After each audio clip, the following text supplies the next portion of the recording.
Welcome to video 2 of 5 in the presentation tips series.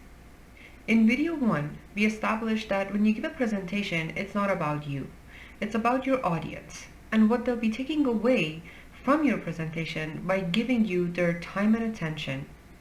So, who is your audience?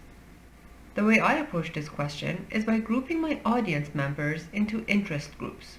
Let's take a simple example and say you're chairing a project update meeting. You have members from across the business team and technology teams, you have the working team, project management team, and you also have your leaders and sponsors of the project. That's a lot of different folks in one meeting, but their interests are all mostly the same. How's the project going? Are there any risks or issues I should be aware of? And is there anything I need to do to help the project along? Because your audience shares the same interest for the most part, in this case you can say that your primary audience is actually all the members that are in attendance. It's not always this easy though. Let's take a look at a more complex scenario where you need to give a presentation on a new proposal and your objective is to obtain approval on the proposal and to proceed with a new project.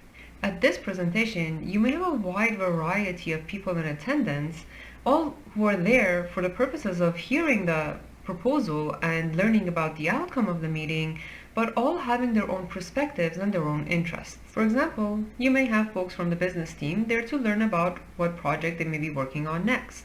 Individuals from the technology team more interested to know when they need to have resources available to assign to this new project. You'll have folks from the project management or finance team more concerned about the funding and financial planning perspectives. And you will likely have a leader, executive, or sponsor who's there to understand what value this project would bring, what the opportunity costs, and how this would fit in the bigger picture. So in this example, even though everyone is there for the purpose of learning more about the proposal and the outcome of the meeting, they each have their own perspective or interest, and thus fall into different audience categories. So let's break it down. As a general rule, whenever possible, try to limit your audience to a single interest category, or what we'll call the primary audience. In our proposal presentation example, you would set up multiple meetings, working your way from the more detailed meeting up to the higher level and big picture view, and ending with the final proposal presentation for the sponsor and obtaining your approval. This will allow you to tune each presentation to the interests of the primary audience that is in attendance for that presentation. You'll be able to keep them engaged and interact with purpose, taking you closer to your final objective. You don't have control over the audience members that will be attending your presentation. The general rule that I follow is to accommodate and tune my presentation to the interests of the audience member whose time is the hardest to get or whose input and influence is most important to get me to my ultimate objective. In this scenario, the primary audience that you're tuning your presentation for is not going to be the only audience or the only interest in attendance. And that's key because you can't forget about everyone else that's still attending your presentation. They are still giving you their time and their attention, and that is important to acknowledge.